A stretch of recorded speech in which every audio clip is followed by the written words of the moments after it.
السلام علیکم۔ Classic entertainment channel پہ آپ سب کو دل سے خوش آمدید۔ امید ہے آپ سب ٹھیک ٹھاک ہوں گے، خیر خیریت سے ہوں گے اور اپنے دن کو انجوائے کر رہے ہوں گے۔ آپ کے دن کو مزید خوشگوار بنانے کے لیے میں لے کر آئی ہوں ناول اسیر سلطنت کی ایپیسوڈ۔ لیکن ناول کے ایپیسوڈ کی طرف بڑھنے سے پہلے اگر آپ نے ابھی تک ہمارے چینل کو لائک نہیں کیا، سبسکرائب نہیں کیا تو جلدی سے لائک بھی کر دیجیے، سبسکرائب بھی کر دیجیے اور بیل آئکن کو بھی پریس کر دیجیے تاکہ ایسے انٹرسٹنگ ناولس کی اپڈیٹ آپ تک بر وقت پہنچ سکے۔ تو چلے میں شروع کرتی ہوں ناول اسیر سلطنت ایپیسوڈ 15۔ ہیلو۔ وہ ابھی ایک سیاسی نشست بھگتا کر فارغ ہوئے تھے جبھی اسے شناسہ نمبر سے کال موصول ہوئی۔ واٹ؟ کیا بکواس کر رہے ہو؟ دوسری جانب سے کچھ ایسا کہا گیا تھا جو اس کے اوزان قطع کرنے کے لیے کافی تھا۔ آئرہ کو گولی کیسے لگ گئی؟ تم سب کہاں مر گئے تھے؟ وہ تیش میں چلایا تھا، ساتھ ہی قدم باہر کی جانب بڑھائے۔ دعا کرنا کہ اسے کچھ نہ ہوا ورنہ میں تم سب کی قبریں اپنے ہاتھ سے بناؤں گا۔ وہ بھاگنے کے انداز میں ابھی لابی تک ہی پہنچا تھا کہ اس کا ٹکراؤ اجمل صاحب سے ہو گیا۔ کیا ہوا؟ سب خیریت ہے؟ انہوں نے بیٹے کو حواس باختگی کے عالم میں بھاگتا دیکھ اچنبھے سے پوچھا۔ بابا، کسی نے میری آئرہ پر قاتلانہ حملہ کروایا ہے، گولی لگی ہے اس کو۔ دعا کریں کہ اس حملے کے پیچھے میرا کوئی اپنا ملوث نہ ہو ورنہ یاد رکھیے گا میں کسی کو نہیں بخشوں گا۔ وہ انتہائی ضبط کے عالم میں درست لہجے میں بولتا، تیز تیز قدم اٹھاتا وہاں سے نکلتا چلا گیا، جبکہ ان کے پرسوچ نگاہوں نے دور تک بیٹے کی پشت کا پیچھا کیا تھا۔ وہ جانتے تھے کہ ان کا لاڈلا آئرہ الہی کے لیے کس حد تک جنونی تھا اور اس کی یہی جنون خیزی جو دن بدن ان کے لیے خطرے کا باعث بنتی جا رہی تھی۔ یہ لڑکا ایسے نہیں مانے گا، کچھ تو کرنا پڑے گا۔ وہ ناگواری سے سوچتے خود بھی کراچی واپس جانے کے ارادے سے اپنے مطلوبہ روم کی جانب بڑھے تھے۔ ہیلو مس الہام، آئرہ کیسی ہے؟ اس نے پیسنجر سیٹ سنبھال کر ڈرائیور کو چلانے کا اشارہ کرتے ایک نمبر ملایا۔ Okay, thank God. Miss Ilham, آپ میک شور کیجیے کہ اس حادثے کی خبر پھپھی جان کو نہیں ہونی چاہیے۔ میں کچھ گھنٹوں میں کراچی پہنچ جاؤں گا۔ آپ پلیز آئرہ کا خیال رکھیں اور فی الحال کسی کو بھی آئرہ سے ملنے کی اجازت نہ دیجیے گا اور پریس والوں کے کسی سوال کا جواب دینے کی قطعاً ضرورت نہیں ہے۔ وہ تیزی سے ہدایت کر رہا تھا جو وہ خاموشی سے سن رہی تھی۔ آئرہ خطرے سے باہر تھی اور ابھی سو رہی تھی۔ نیلے رنگ کے گاؤن میں ملبوس آئرہ اسپتال کے بیڈ پر نڈھال سی لیٹی کچھ دیر پہلے ہی ہوش میں آئی تھی۔ پولیس اس کا بیان لے کر جا چکی تھی،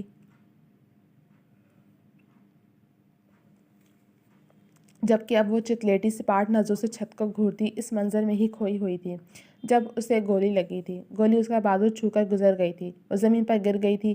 اسے یاد تھا کہ وہ نیم بے ہوشی کی حالت میں آفس کی ہی گاڑی میں اسپتال لائی گئی تھی۔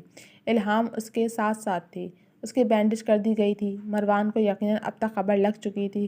کلک کی آواز پر وہ چونکی، جہاں کوئی وارڈ میں اندر داخل ہوا تھا۔ الہام کا چہرہ دیکھ وہ لمحے کے لیے ٹھہر گئی تھی۔ میڈم، اب کیسی طبیعت ہے آپ کی؟ الہام اسے بیدار دیکھ قریب آئی تھی۔ ٹھیک ہوں۔ اس حادثے کی خبر مما کو تو نہیں کی نا؟ اسے ماں کی غیر موجودگی محسوس ہوئی تھی۔ مروان صاحب کا پیغام تھا کہ وہ کچھ دیر میں کراچی پہنچ جائیں گے اور آپ کی والدہ کو اس بارے میں خبر نہ کی جائے۔ آئرہ نے سکون کی سانس خارج کی۔ میری چھٹی کب ہوگی یہاں سے؟ اسے اب اکتاہٹ سی ہو رہی تھی۔ بس کچھ دیر میں چھٹی ہو جائے گی۔ وہ سر ہلا گئی۔ میڈم، یہ کیسے، مطلب آپ کو یہ گولی کیسے لگ گئی؟ وہ اب تک پریشان تھی کیونکہ آئرہ اور پولیس کے مطابق گولی چلانے والے نامعلوم افراد تھے۔ وہ ایک گہری سانس لیتی بولنا شروع ہوئی۔ ہم جس معاشرے کا حصہ ہیں نا مس الہام، یہاں ایک آڈیشیس پرسنالٹی کی حامل عورت کا سروائیو کرنا مرد کی بنسبت بے انتہا مشکل ہے، کیونکہ یہ مرد ذات کی نفسیات ہے کہ وہ کسی صورت ایک بے باک اور نڈر عورت کو قبول نہیں کرتا جو اس پر حکمرانی قائم کرنا چاہے، بلکہ نہ صرف ہم ساؤتھ ایشینز بلکہ آپ امریکہ بھی چلی جائیں گی تو یہ جو مرد ذات ہے نا، اسے ایک خود مختار، بہادر اور بے باک عورت کسی صورت برداشت نہیں ہوتی۔ یہ اس دنیا کے ہر مرد کی کمزوری ہے کہ وہ ایک مضبوط عورت کو کسی صورت قبول کرنے پر آمادہ نہیں ہوتا۔ یہ صنف نازک کو صنف آہن بنتا دیکھنا جبری طور پر تو قبول کر سکتے ہیں مگر دلی طور پر قبول کرنا ناممکنات میں سے ہے۔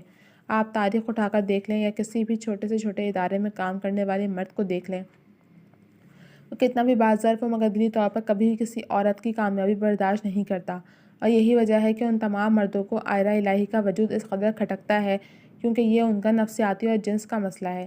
مرد کی انا کبھی گوارا ہی نہیں کرتی کہ کوئی بھی عورت ان سے ایک قدم آگے نکل جائے۔ بہت کم مرد ہوتے ہیں جو عورت کی ترقی کو خوشدلی سے قبول کرتے ہیں، انا کا مسئلہ نہیں بناتے، ورنہ اکثریت جنگ پر اتر آتی ہے یا اپنی سطحی سوچ کے تحت عورت کے کردار میں انگلی اٹھا کر منہ سے گند اگلنا شروع کر دیتے ہیں۔ ہم ان سے لڑ نہیں سکتے، ہاں، مگر اپنے بہتر سے بہترین فیصلوں سے اس مخلوق کو مات ضرور دے سکتے ہیں۔ اب بس میں وہی کر رہی ہوں، اور میرے ایکشن کا ریئیکشن تمہارے سامنے ہے۔ اتنے سارے مردوں کو ایک واحد آئرہ الہی کا وجود نہیں برداشت ہو رہا، سارے مقابلے بازی پر اتر آئے ہیں۔ یہ چاہتے ہیں کہ عورت بھلے مضبوط ہو مگر مرد سے ہمیشہ ایک قدم پیچھے ہی چلے، پھر چاہے وہ بلینز ڈالر کی مالک ہو یا پھر ہاؤس وائف۔ وہ تلخ لہجے میں حقیقت پسندی سے بولی تھی، جبکہ وہ سمجھ کر اسے آرام کرنے کی تاکید کرتی باہر نکل آئی۔ میڈم، وہ خطیب صاحب کے والد آئے ہیں، آپ سے ملاقات کرنا چاہتے ہیں۔ وہ الٹے قدم واپس بھی آ گئی تھی۔ الہام کی آواز پر آنکھیں کھولتی آئرہ کی چھوٹی سی پیشانی پر ڈھیروں بل پڑ گئے تھے۔ قطعی آنکھوں میں ناگواری اپنی چھاپ دکھا رہی تھی۔ خطیب بھی ساتھ ہیں؟ اسے ان کی آمد پر الجھن سی ہوئی۔ نہیں، فی الحال تو اکیلے ہی ہیں، وہ سر ہلا گئی۔ وہ پاس رکھے اسکارف سے اپنا سر کور کرتی اسے اجازت دے چکی تھی جبھی عمر صاحب وارڈ میں داخل ہوئے۔ کیسی ہیں آئرہ صاحبہ؟ وہ ذرا فاصلے سے رکھے صوفے پر بیٹھ گئے تھے۔ اللہ کا شکر۔ وہ سپار تاثرات سے گویا ہوئی۔ مجھے اس حادثے کا پتہ لگا تو میں تو آپ کے ماموں کی کم ظریفی پر حیران رہ گیا۔ انہوں نے بات کا آغاز کیا۔ آئرہ نے ابرو اٹھائے۔ ماموں ایسا نہیں کر سکتے، اس نے ناگواری سے کہا۔ حیرت ہے، جو ماموں آپ کو آپ کے ہی آفس میں قتل کی دھمکی دلوا سکتے ہیں، پھر وہ جان لیوا حملہ کیوں نہیں کروا سکتے؟ وہ تعجب کا اظہار کر رہے تھے۔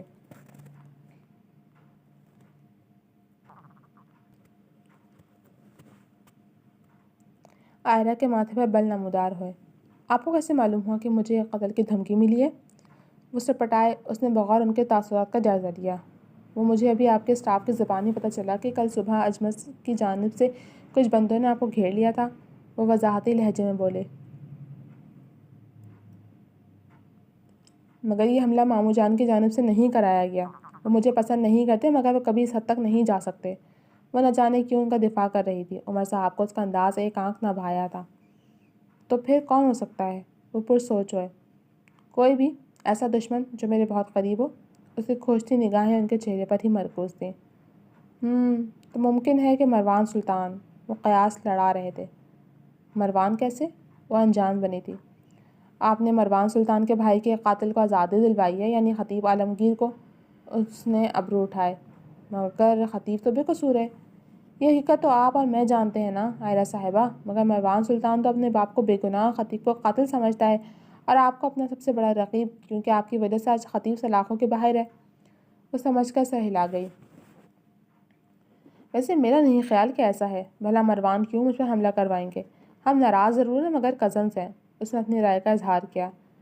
جناب، اب ایسے بھی کوئی لاپرواہ نہیں، آپ کے رشتے سے انکار کی وجہ خوب جانتے ہیں ہم، مگر… وہ طنزیہ مسکرائے۔ آئرہ کی پیشانی پر شکنوں کا جال سا بن گیا تھا۔ مگر… اس نے ابرو اٹھائے۔ یہ کرسی کا چکر ہی برا ہے آئرہ جی۔ کرسی کے لیے تو لوگ بیوی کو قتل کرانے سے دریغ نہیں کرتے، تو پھر معشوقہ پر گولی چلوانا کون سی بڑی بات ہے؟ وہ زخمی آئرہ کی آنکھوں کا سرسا تاثر دیکھ کمینگی سے مسکرائے۔ اس نے ضبط سے مٹھیاں بھینچ لی گئیں۔ میرے خیال سے عمر صاحب اب آپ کو جانا چاہیے۔ وہ خار کھاتے لہجے میں گویا ہوئی۔ وہ ہولے سے مسکائے۔ جی، مگر میری باتوں پر دھیان ضرور دیجیے گا، جان کا معاملہ ہے۔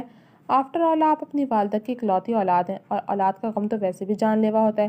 میں نہیں چاہتا کہ زمرد بیگم کو اس عمر میں کوئی غم جھیلنا پڑے۔ وہ شاعرانہ لب و لہجے میں گویا ہوئے تھے۔ عمر صاحب، دروازہ اس طرف ہے، پلیز جاتے ہوئے بند کر دیجیے گا۔ لحاظ، اور وہ بھی آئرہ الہی، جبکہ ان کا چہرہ شدید قسم کی تذلیل کے باعث سرخ پڑ گیا تھا۔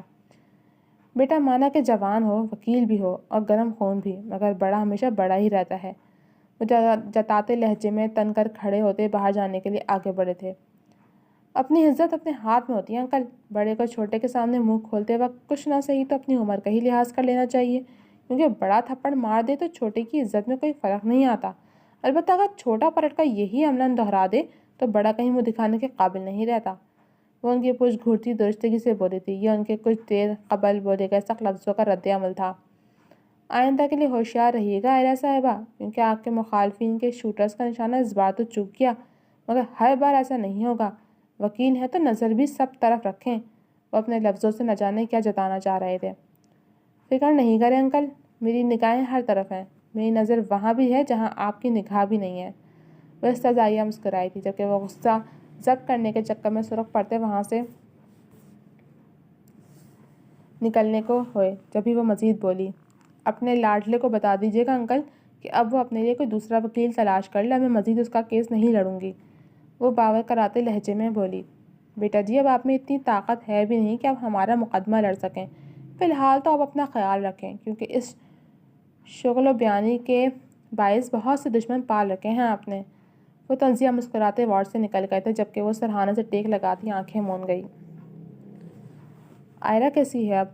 وہ پہلی فلائٹ سے کراچی پہنچا تھا اور اب ایئرپورٹ سے سیدھا اسپتال ہی آیا تھا۔ الہام اسے لفٹ میں ہی مل گئی تھی۔ زیادہ گھبرانے والی بات نہیں ہے میڈم، اب بالکل ٹھیک ہیں، گولی بس چھو کر نکل گئی ہے۔ اس کی آگاہی پر وہ لب بھینچ گیا۔ اس بددماغ لڑکی نے سب کو پاگل کرنے کی قسم کھا رکھی تھی۔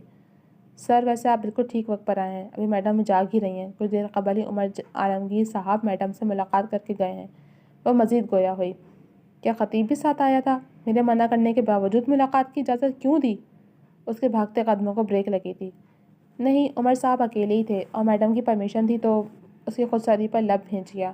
اب اسے جھٹک کر وارڈ میں داخل ہوا جس میں آئرہ الہی کا ٹریٹمنٹ چل رہا تھا۔ جو آنکھیں موندے لیٹی نیند کی دیوی مہربان ہونے کے منتظر تھی، کھٹکے کی آواز پر ایک دم چونک کر اٹھی تھی۔ کیا ہوا تمہیں؟ یہ گولی کیسے لگ گئی؟ ٹھیک تو ہونا؟ وہ چیل کسی تیزی سے اس کے قریب آتا اپنے حصار میں لے چکا تھا، جو اسے دیکھ کوہنیوں کے بل اٹھنے لگی تھی۔ اس کے جذباتی پن پر ٹھہر گئی۔ تم کب آئے؟ وہ جو اس کے ہاتھ کے زخم کا جانتی نگاہوں سے معائنہ کر رہا تھا، اس کی نقاہت بھری آواز پر ٹھہرا۔ ابھی آیا ہوں، کیونکہ تمہاری روح کو تو سکون ہی نہیں ہے۔ اس کے چہرے کے ایک سائڈ کو سرخ دیکھ بغور جائزہ لیتا ناراضگی سے بولا، جو اس کی فکر پر دل ہی دل میں مسکائی تھی۔ تو میں نے تو نہیں کہا تھا کہ تم آؤ۔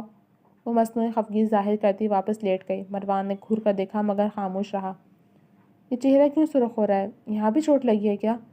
وہ اس کے سر پر لپٹا دوپٹہ اتار کر ایک طرف رکھتا اب کان تک کا معائنہ کر رہا تھا۔ کافی دیر سے سرخ پر سو رہی تھی، اس لیے سن ہو گیا شاید۔ اس نے وضاحت پیش کی، جو اس کے ٹھیک ہونے کا اطمینان کرتا سینے سے لگا چکا تھا۔ اسے گولی لگنے کا سن کر وہ جتنا پریشان ہوا تھا یہ صرف وہی جانتا تھا۔ ٹھیک ہوں میں، پریشان ہونے کی ضرورت نہیں ہے۔ وہ اسے گرفت کی شدت محسوس کر گویا ہوئی۔ تمہیں کچھ اندازہ ہے کہ یہ گولی کس نے چلوائی ہے تم پر؟ اس بار اس کا لہجہ انتہا کا سخت تھا۔ اس کے ٹھیک ہونے کا اطمینان ہوتے اسے اب ایک نئی فکر لاحق ہوئی تھی۔ میں نہیں جانتی، مگر وہ کچھ کہتے ہی خاموش ہوئی۔ مگر وہ ذرا پیچھے ہوا، جبکہ آئرہ نے نگاہ اٹھا کر اس کا سنجیدہ چہرہ دیکھا۔ مگر کیا؟ اس نے ایک تعسفی سانس خارج کی۔ کل صبح صبح ماموں کی طرف سے کوئی شخص آیا تھا مجھے قتل کی دھمکی دینے۔ وہ سپاٹ انداز میں بولی تھی۔ واٹ؟ کون تھا اور کب؟ تم نے مجھے کیوں نہیں بتایا؟ وہ ایک دم متفکر لہجے میں بولا۔ کیا فرق پڑتا ہے؟ ایسی دھمکیاں تو مجھے میرے ماموں جان کی طرف سے روز ہی ملتی ہیں۔ وہ اپنا آپ آزاد کراتی پیچھے کو ہوتی نیم دراز ہو گئی تھی۔ مجھے یقین نہیں آ رہا بابا ایسا بھی کر سکتے ہیں۔ میں بات کروں گا ان سے۔ وہ حیرت کا اظہار کرتا اس کے زرد پڑتے چہرے پر اٹکھیلیاں کرتی شرارتی لٹوں کو سنوار کر نرمی سے گویا ہوا۔ تمہیں تو کبھی میری بات پر یقین آتا بھی نہیں ہے۔ وہ بے رخی سے بولتی آنکھیں مون گئی۔ ایسا نہیں ہے یار، مگر وہ باپ ہے میرے۔ وہ ہمیشہ کی طرح اس کے سامنے بے بس ہوا۔ درد تو نہیں ہو رہا؟ وہ آنکھیں مونتی خاموش رہی۔ کچھ لمحے خاموشی کی نظر ہوئے تو پوچھنے کی غرض سے بولا، جو الزامات مسز اجمل نے مجھ پر میرے کردار پہ لگائے، میری ماں کی تربیت پر انگلی اٹھائی، ان لفظوں کی تکلیف کے سامنے یہ تکلیف کچھ بھی نہیں ہے۔ وہ ہنوز اسی پوزیشن میں لیٹی تھی، جبکہ وہ خاموش رہا۔ آئرہ نے آنکھیں کھول کر دیکھا، جس کی بھوری آنکھیں ضبط سے سرخ ہو رہی تھیں۔ جانتا ہوں کہ ممی کی باتوں نے بہت ہرٹ کیا تھا تمہیں۔ مما کی طرف سے میں تم سے معافی مانگتا ہوں، پلیز۔ آئرہ نے خاموشی سے اس کا چہرہ دیکھا۔ کس کس بات کی معافی مانگو کہ مروان؟ اپنے باپ کے قاتل ہونے کی، یا پھر ماں کا سب کچھ جانتے بوجھتے ہوئے بھی مجھ پر الزام لگانے کی؟ وہ شکوہ کناں لہجے میں ابرو اٹھا کر سوالیہ ہوئی۔ اس بارے میں ہم بعد میں بات کریں گے، تم فی الحال آرام کرو۔ وہ اس کے شکوے پر دور ہوتا روم سے جانے لگا تھا۔ آئرہ نے اسے خاموشی سے جاتا دیکھ ایک دم اس کا ہاتھ پکڑا۔ وہ ٹھہرا۔ یہیں رہو میرے پاس۔ اس کے لہجے کی آس پر ٹھہر گیا تھا اور ساتھ ہی بیٹھ گیا تھا۔ اس کا ہاتھ تھامتی آنکھیں موند گئی، جبکہ اس کا ہاتھ اب اس کے بالوں کی جڑیں سہلا رہا تھا۔ وہ پرسکون تھی۔ مروان کی موجودگی ہمیشہ سے اس کے لیے سکون کا باعث تھی۔ ہمارے نکاح کے بارے میں گھر کب بات کرو گے؟ وہ جو سوچوں میں گم بیٹھا تھا، سماعتوں سے ٹکراتی عائرہ کی سپاٹ سی آواز پر وہ چونک سک گیا تھا۔ جب میں کہتا تھا کہ سب کو نکاح کا بتا دیتے ہیں تو تمہیں فضول کے اعتراضات تھے، تو اب کیوں جلدی بڑھ گئی ہے؟ وہ سرد لہجے میں پھنکارا۔ تو تم کیا چاہتے ہو اب؟ وہ آنکھیں کھول کر سب ساریہ گویا ہوئی۔ اس کا ہاتھ ہنوز بالوں میں ہی گھوم رہا تھا۔ فی الحال خاموش رہو، جب تک الیکشن نہیں ہو جاتے میں کچھ نہیں کر سکتا۔ وہ سپاٹ تاثرات سے بولا۔ ہاں تو پھر تم یہاں کیا کر رہے ہو؟ اس بات کا انتظار کر رہے ہو کہ کوئی یہاں آئے اور مجھ پر تمہاری ذات سے منسلک کر کے کوئی نیا الزام لگا دے؟ وہ یکدم ہی ہتے سے اکھڑ گئی تھی۔ بکواس نہیں کیا کرو ہر وقت۔ نکاح کیا ہے تم سے، اپنی ذمہ داری میں لیا ہے، تو تحفظ بھی میں تمہیں ہی فراہم کروں گا۔ فضول کی سوچیں دماغ سے نکال دو۔ وہ ناگواری سے بولا تو وہ جو دل کی بھڑاس نکالنے کا ارادہ رکھتی تھی، خاموشی سے لب بھینچتی خاموش ہو گئی۔ نہ جانے کتنے ہی پرسکون لمحے بے معنی سے خاموشی کی نظر ہو گئے تھے۔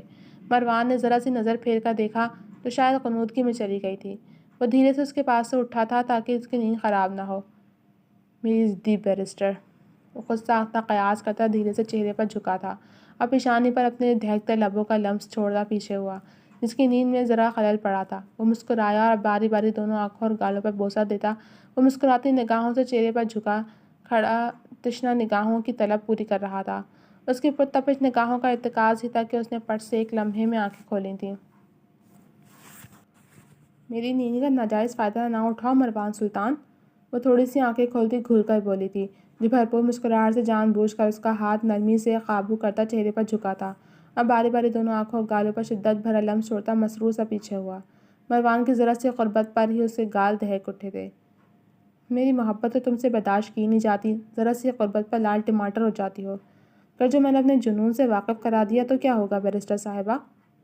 اس کے ناک سے اپنی ناک مس کرتا وہ پیشانی سے چہرہ ٹکائے اس کی خوشبو اپنی سانسوں میں اتارتا خمار آلود نگاہوں سے دیکھتا گھمبیر لہجے میں بولا تھا، جو اس کی پناہوں میں خود کو محفوظ اور پرسکون محسوس کرتی سرشاری سے سینے سے سر ٹکاتی آنکھیں موند گئی تھی۔